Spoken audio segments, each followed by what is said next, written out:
Ме интересира најпрво за ги прашање дали во Европската Унија толерирате вице-премиери министри кои не се транспарентни, односно кои ги кријат трошењата, кои ги прават од државните пари и не ги даваат извештаите.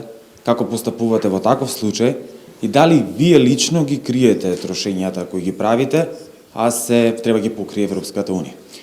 Прашање до вас, господине Маричик, дали конечно ќе ни откриете што имате јадено и пиено откако дојдовте во СЕП па се до сега и кога ќе ги дадете сметките, бидејќи ветивте 3 пати во 3 наврати? Благодарам.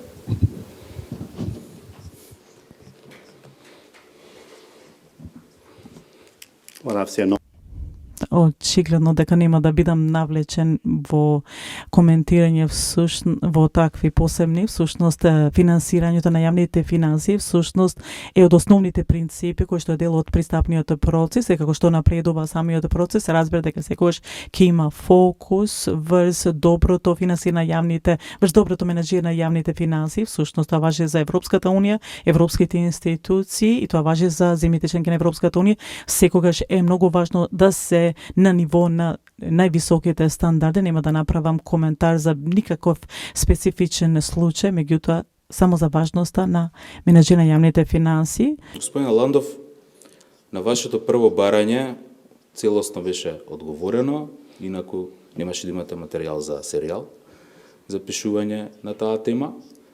Во однос на трошоците во СЕП, прво го упативте барањето на погрешна адреса, што ви беше укажано. По укажувањата на институциите за споделување на потребните информации, добивте покана да дојдете во Секретаријатот за европски прашања и да извршите увид во сметките и во се што ве интересира. Вие тоа го одбивте.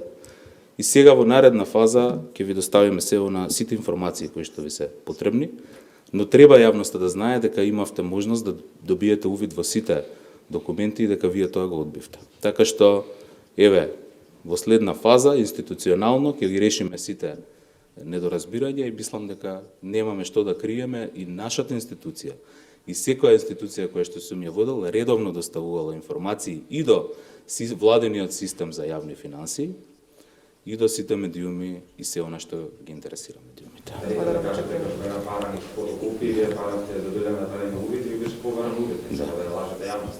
Не ја лажам јавноста, јас мислам...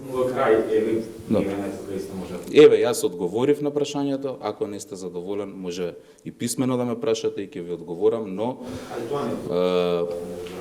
ви беше понуден увид во сметките, вие го одбивте и тоа треба јавноста да го знае.